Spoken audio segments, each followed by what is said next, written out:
अपन संस्कृत शिक्षण के अंतर्गत संप्रदान कारक चतुर्थी विभक्ति को आगे बढ़ाने के क्रम में सूत्र पढ़ेंगे स्पृह रीप्सित। ध्यान दें, स्पृह रीप्सित में दो पद रहेंगे। पदछेद के दृष्टिकोण से देखें तो स्पृह यानी क्या है? चाहना, इच्छा, अभिलाषा। ईप्सित विशेष रूप से जिसकी इष्टता से इच्छा हो, वैसा। सूत्र की वृत्ति यानी सूत्र की व्याख्या रहेगी स्पृह इप्सायाम। स्पृह और इप्सायाम यानी विशेष रूप से जिसकी इष्टता हो, वैसी स्पृह धातु के प्रयोग में यह इप्सित भवति, जिसकी विशेष चाह हो अभिष्टता से, तस्य संप्रदान संज्ञा भवति, उसकी संप्रदान संज्ञा होती है। संप्रदाने च चतुर्थी विभक्ति भवति, और संप्रदान में चतुर्थी विभक्ति होती है। उदाहरण यथा, इसको हिंदी के दृष्टिकोण से देखें तो पाएंगे स्पृह धातु के प्रयोग में इष्ट इच्छित हो कि इच्छित की संप्रदान संज्ञा होने से चतुर्थी विभक्ति होती है। जैसे स्पृह इच्छा करना, बालकः पुष्पाय स्पृहयति, बालक पुष्प की इच्छा करता है। तो यहाँ पुष्प की इच्छा करता है, तो इसमें हिंदी के दृष्टिकोण से देखें तो षष्ठी होनी चाहिए, परंतु वैसा नहीं है। उपपद विभक्ति के नियम से क्या होगा? चाहने के योग में किसको चाहता है? पुष्प को, तो पुष्प में चतुर्थी हो जाएगी, पुष्पाय। इसी क्रम में वयम फलेभ्य स्पृहामः, हम फलों की इच्छा करते हैं। तो यहाँ पर फलों की इच्छा, तो फल में चतुर्थी। वचन के अनुसार वयम क्या है? बहुवचन है तो फलेभ्य बहुवचन। स्पृहामः भी वैसे ही, क्रिया में भी बहुवचन, उत्तम पुरुष है ना। तो इसी क्रम में ये देखेंगे। कह मोदके भी न स्पृहति, कौन लड्डुओं को नहीं चाहता? तो प्रश्न निर्माणित के दृष्टिकोण से देखें तो भी वैसे ही, मोदके भी चतुर्थी। बालिका दुग्ध पूरिकाया या दुग्ध पूपिका भे स्पृहन्ति, बालिकाएं गुलाब जामुन चाहती हैं। अगला सूत्र देखेंगे, सूत्रम रहेगा नमः स्वस्ति स्वाहा स्वधा अलम वसट योगांच। छात्रों, ये सूत्र विशेष महत्वपूर्ण है, प्राय करके परीक्षाओं में इसके उदाहरण पूछे जाते हैं, सूत्र की व्याख्या भी जानी जाती है। तो यहाँ पर देखेंगे नमः नमस्कार, स्वस्ति कल्याण, स्वाहा आहुति देना, स्वधा हवि का दान, अलम योग्यता के अर्थ में, और वसट भी हवि का दान, इनके योग में क्या हो? चतुर्थी होती है।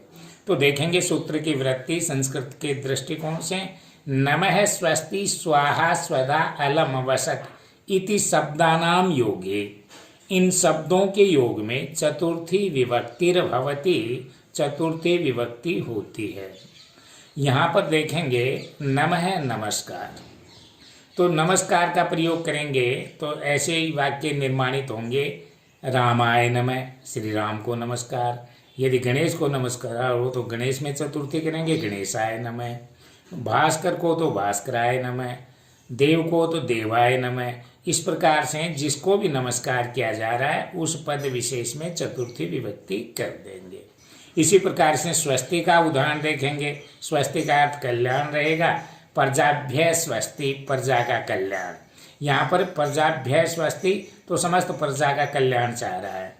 यदि शिष्य का कल्याण हो तो शिष्यभ्य स्वस्ति, एक शिष्य का हो तो शिष्याय स्वस्ति, बहुत से शिष्य हो तो शिष्यभ्य स्वस्ति।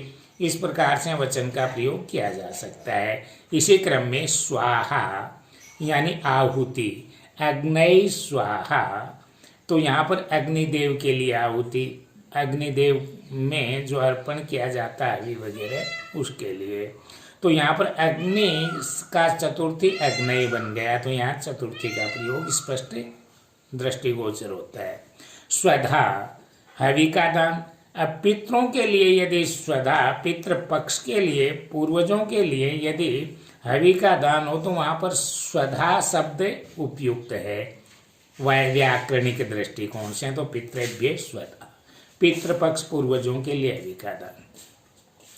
वसट है तो वैसा ही हवि का दान, जैसे सूर्याय वसट, यदि इंद्र हो तो इंद्राय वसट, सूर्य भगवान के लिए हवि का दान। इसी प्रकार से अलम जो योग्यता है, सामर्थ्यवान है, उसके लिए प्रयोग करेंगे।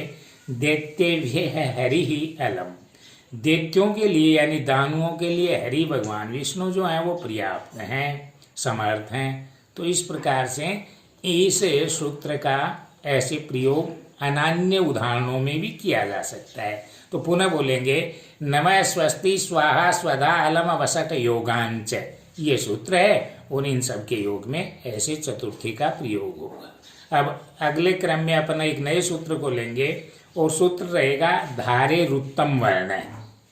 पुनः बोलेंगे धारे रुत्तम वर्ण। तो यहाँ पर सूत्र की व्याख्या संस्कृत के दृष्टिकोण से रहेगी। सूत्र से वृत्ति धारे उत्तम वर्ण के लिए धारयते प्रयोगे यह उत्तम वर्ण है। उत्तम वर्ण है यानी उत्तम है, क्या है, ऋणदाता। उत्तम वर्ण जिससे ऋण क्या है, देने दिया जा रहा है, देने वाला है वो, उसमें तस्य संप्रदान संज्ञा चाहत, उसमें संप्रदान संज्ञा होगी। और संप्रदाने चतुर्थी विभक्ति ही भवती, संप्रदान में चतुर्थी विभक्ति होगी। यहाँ पर देखेंगे सूत्र रहेगा धारे उत्तम वर्ण है। सूत्र की वृत्ति संस्कृत के दृष्टिकोण से धारयते प्रयोगे ये उत्तम वर्ण है, ऋणदाता। उत्तम वर्ण है यानी ऋण दिया देने वाला। भव तस्य संप्रदान संज्ञा भवती, ऋण देने वाले की संप्रदान संज्ञा होती है या हो। संप्रदाने चतुर्थी विभक्ति भवती, और संप्रदान में चतुर्थी विभक्ति होती है। अर्थात ध्री धारण करना, ध्री धातु है जिसका अर्थ रहता है धारण करना।